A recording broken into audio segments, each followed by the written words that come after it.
Welcome to Pario Magazine, where I chat with individuals who have a desire to create.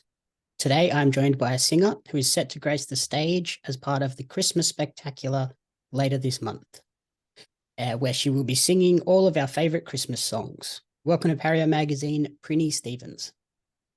Hello, good to be here. Thanks for having me. My pleasure. So we're here today to chat about your journey through the world of music and then joining the Christmas Spectacular show. Before we dive into all of that, though, do you want to give our audience a brief little introduction as to who Prinnie is away from the stage? Away from the stage? Oh gosh, I'm hardly ever away from the stage. I guess I'm a mum of two girls. Very proud Pacifica woman, Sydney-based.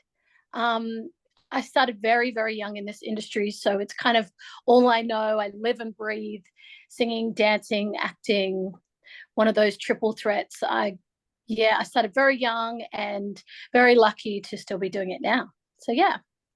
Brilliant. So how did you sort of first discover this passion for performance? Well, I think my parents just basically couldn't shut me up. My mum is, well, I'm first generation, so she moved to Australia from Tonga when she was in her 20s. And, she didn't grow up in a world where singing and dancing were a profession, I guess. So she really enjoyed sending me on to the singing and dancing classes. I was that kid that was doing, Monday, Tuesday, Wednesday, Thursday, jazz, tap, ballet, singing, group singing. I was that crazy kid. So that was from about the age of 4 where I started dancing and then started doing, the Christmas groups, going to the malls and singing the carols and all on the Northern Beaches where I'm still living now. Well, I've moved back here, I should say.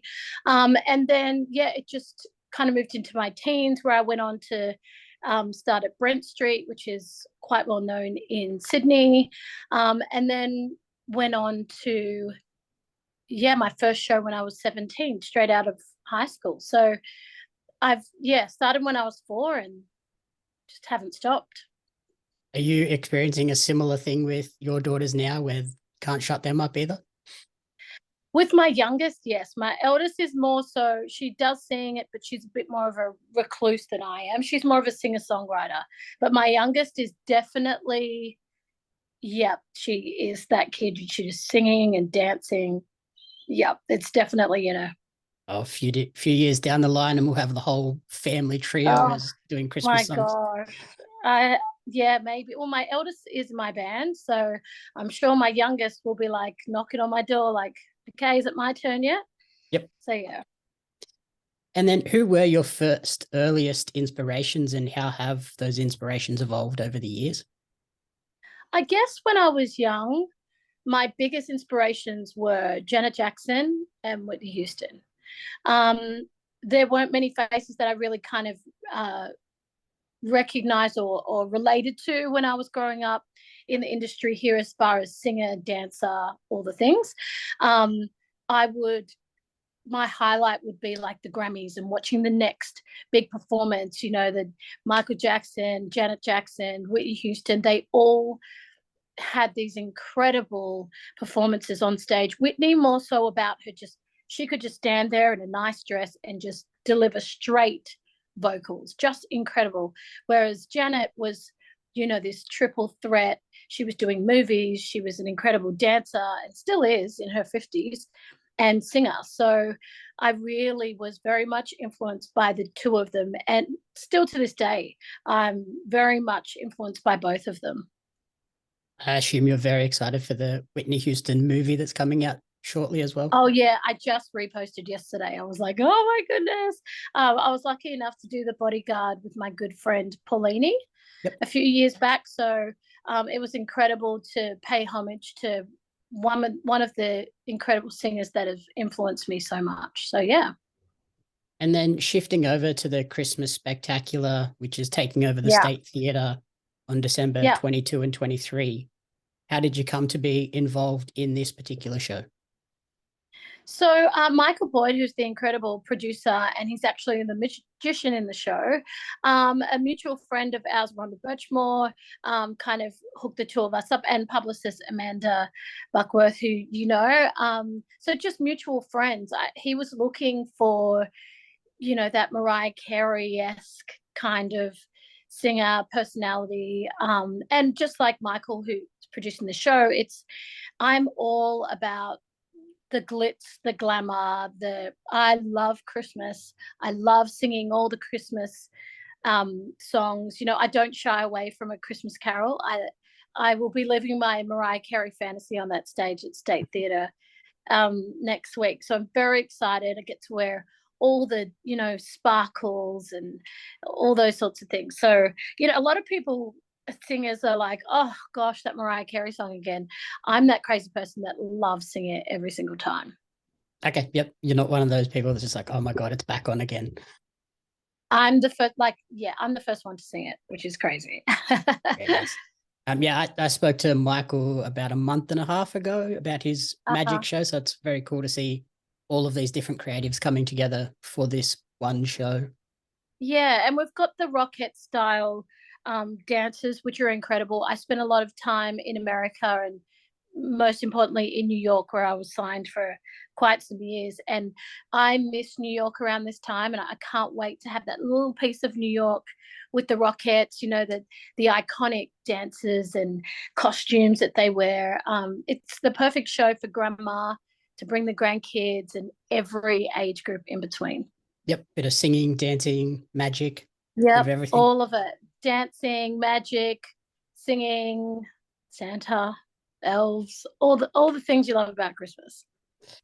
And you'll be singing a range of Christmas songs on this show. How did you go about choosing the particular songs that were on the list? Well, it's funny because there's a few creative directors on every show, and being the singer, I always bring my expertise, for lack of a better word. But for me, I was very adamant about the fact that they had to be songs that people knew and loved. I think part of the joy of Christmas is that it's about everybody, and everyone should be able to sing along to everything. You don't want to, I didn't think there's not one song that everyone will go, oh, what's this song? It's important to be inclusive, to have everybody singing along, from grandma to the little kids. So, Santa Claus is coming to town, and all those Jingle Bell Rock, all those songs that we know and love. They're so important at Christmas time because it's not about alienating anybody. It's about bringing everybody together. Do you have a particular song that is an all-time favorite? To be fair, it probably changes every year. I do love White Christmas. It's like one of those classics, Bing Crosby, just, you can't beat those old classics. And you mentioned Christmas being all about bringing people together. Do you think that is what has made this show in particular so special? Absolutely. I mean, we've gone through COVID times. Everyone is really, I've been doing a lot of Christmas events around Sydney and other towns. So you can really see everyone really enjoying the fact that we can be together. We've had Christmases where we all had to be separate, and I think it's just made us all appreciate each other and moments like this just so much more.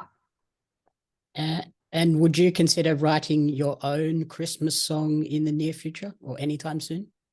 I haven't been so brave, but absolutely I would. I've definitely will be doing a Christmas album next year. We've already decided, me and the team. But writing one, it's a huge thing to do.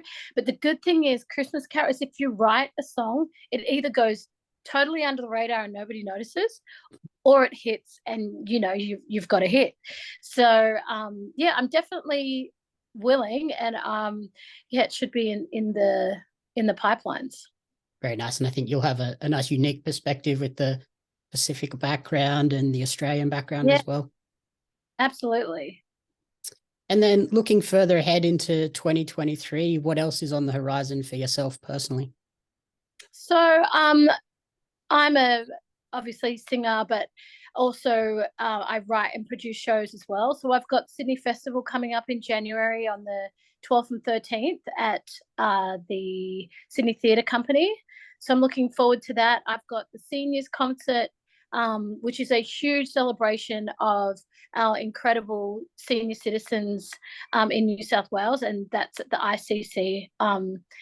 I've done it once before, maybe 5-6 years ago, but it's an incredible time to come and kind of pay homage to the incredible older generation. Being Tongan, it's very important for us to always respect our elders and always look after our senior citizens. And it's a great event and thing that the New South Wales government put on.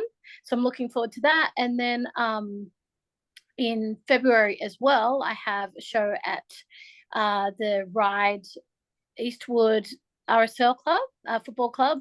Got another show there. And then my big event for every year is I do the Adelaide Fringe, which is where I start new projects. So I've got a show with myself and Paulini and another girl for Seeker who was on The Voice as well. It's just to show about all our favorite divas and girl groups, just a tribute to all the girl groups and divas that we love. And they're my mates, they're my good friends. We love singing together, and hopefully we'll be bringing it to Sydney very soon as well. Awesome. Sounds like a very exciting year ahead. Yeah, they're my big things to look forward to. So 2023, I think, moving forward, I think we're finally maybe starting to shake off this COVID thing and we can start, really getting back to normal. Righty. So where is the best place for people to support you and track this creative journey, keep up to date with all of these shows and things moving forward?